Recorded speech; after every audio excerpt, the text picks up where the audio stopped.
We shall start with the ladies.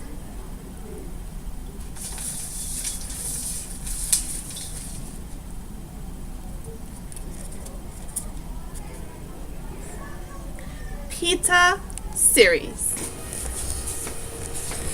I am P-ta series. I converge when P is greater than 1, and diverge when P is less than or equal to 1. I also make cookies. And chocolate. And I'm not a girl.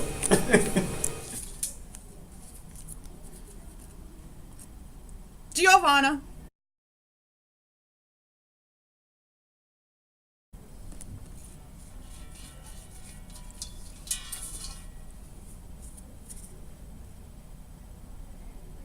Alternating. I am alternating. I come in the form of a sum from 0 to infinity, with negative 1 to the power of n times a sub n, with a sub n being greater than 0. And I converge if and only if the associated sequence of partial sums converges. Yeah. Let's see who our next tribute shall be.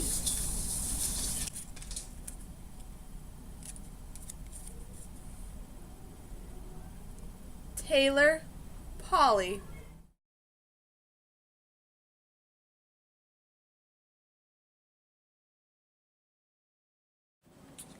Katniss Telescope. My name is Katniss Telescoping. Telescoping series are of the form b sub 1 minus b sub 2 plus b sub 2 minus b sub 3, and so forth.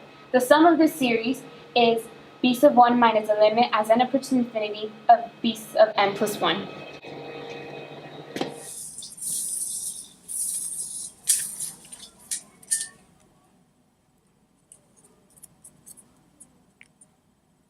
McLaurin.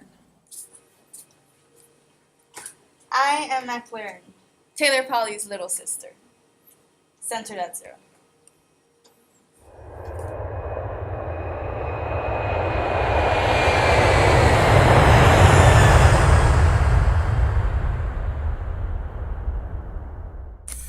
Okay. Any number can be written as an infinite sum. If a sub n is a sequence, which is a list of numbers, in general we try to add the terms of an infinite sequence, a sub n, from n equals 1 to infinity to get an expression of the form a sub 1 plus a sub 2 plus a sub 3 plus ... plus a sub n, and it continues on, which is called an infinite series, or just a series, which is denoted for short by the symbol, the sum of a sub n calculated from n equals 1 to infinity, or just the sum of a sub n. Let's look at series and convergence. Okay, the limit comparison test. Suppose sum of a sub n and b sub n are a positive term series. 1. If the limit as n approaches infinity of a sub n over b sub n equals c, and c is greater than 0, then either both series converge or diverge. What?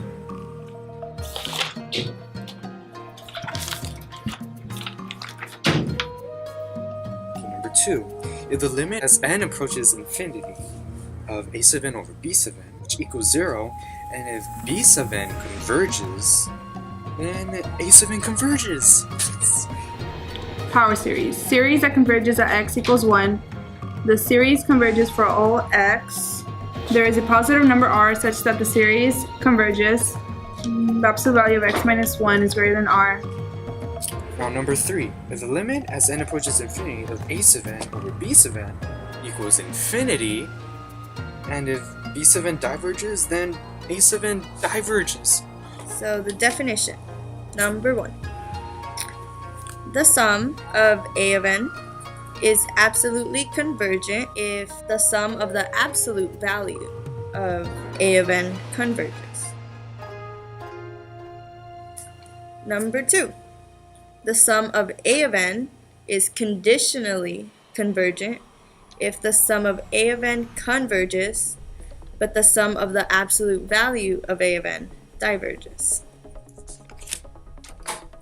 This is your sponsor. Hey Mitch, have you been studying the ratio test?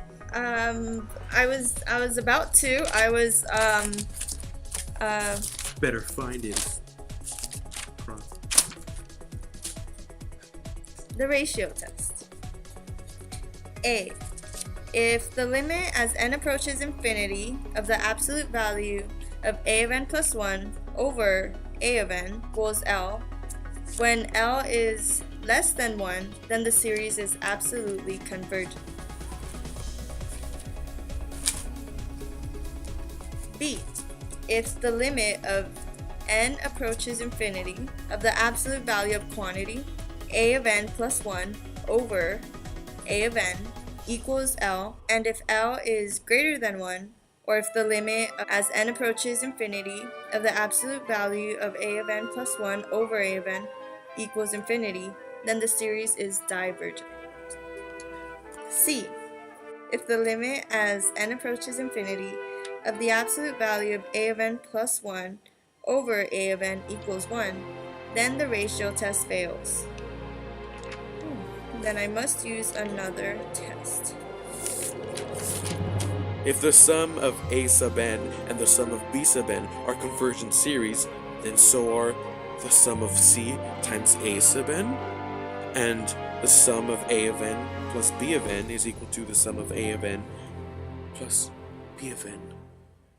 And the sum of a of n minus b of n is equal to the sum of a of n minus the sum of b of n. An alternating series whose terms are alternatingly positive and negative. What test can I use? The alternating series test, a sub n plus 1 has to be less than a sub n for k. That way it will show that it will be decreasing. And the limit as n approaches infinity of a sub n has to equal 0. This is their nth term test for divergence. If the sequence a of n doesn't converge to 0, then the series a of n is divergent.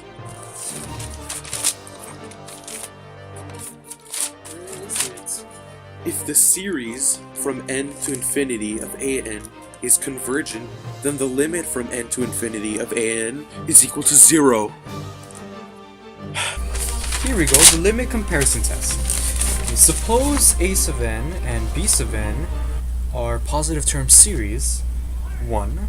If the limit as n approaches infinity of a sub n over b sub n equals c, which is greater than 0, they could either both converge or diverge. Okay, sounds easy. Very interesting. Now the second condition, if the limit as n approaches infinity of a sub n and b sub n equals 0, and if b sub n converges, then a sub n converges as well. That makes sense. If the limit as n approaches infinity of a sub n over b sub n equals infinity, and if b sub n diverges, then a sub n diverges too. It's too hard. If the sum of a of n is a positive term series, and if there exists a number m, since that the series of n of a1 plus a2 plus a3 plus a4 dot dot dot plus a of n is less than m, for all n, then the series converges, and then there has to be an a sum of a series is less than m. If there is no such m exist, then the series diverges. Alternating series test. 1. A sub n plus 1 is less than or equal to a sub n. For k, that means it will be decreasing. That is one of the conditions. That makes sense. The second condition is if the limit as n approaches infinity of a sub n equals 0, then you could use the alternating series test, and it will show its convergence as well. The integral test. Suppose f is continuous, positive and decreasing on closed interval of 1 to infinity, and let a of n equal f of n. Then the series from 1 to infinity a of n is convergent. No way. I'm ready for this battle. I'm ready for the fight.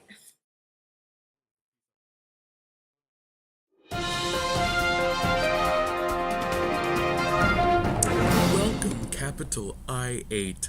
Today we're interviewing Peter. He is a P series, if you did not know. So, Peter, how are you feeling today? I'm feeling very positive, That's thank you. great. He's very positive. Now, today we're gonna really get to know you, okay? Okay. I would like to ask you a couple of questions. Okay. May I? Of Okay. course. When do you converge? I converge when P is greater than 1. Very good. Now I'd like to know when you diverge. Well, I diverge when P is less than or equal to 1. Very good. Don't forget that equal to. So, now that we know when you converge and diverge, I'd like to get to some examples of your inner mentality. Let's say you started at 2. Okay. Let's say you're 3 over root n minus 1. 3 over root n minus Got 1. that? Yes, I do. Now, do you diverge or converge? Oh god, I converge. Wrong! Silly people. You diverge, and do you know why? No. Oh, I can tell you. That's why we're here, folks. We're really getting you out. Okay, so knowing that 3 over root n diverges, and knowing that 3 over root n minus 1 is greater than 3 over root n, then using the basic comparison test, we know that 3 over root n minus 1 diverges. Why? Because P is equal to 1/2. Very Wow. good. He learns quickly. So I think we're all out of time for today. I do have a watch, in fact, and I believe you have to go. Can I have it? I can't wait till you go die on television. Farewell, Pan.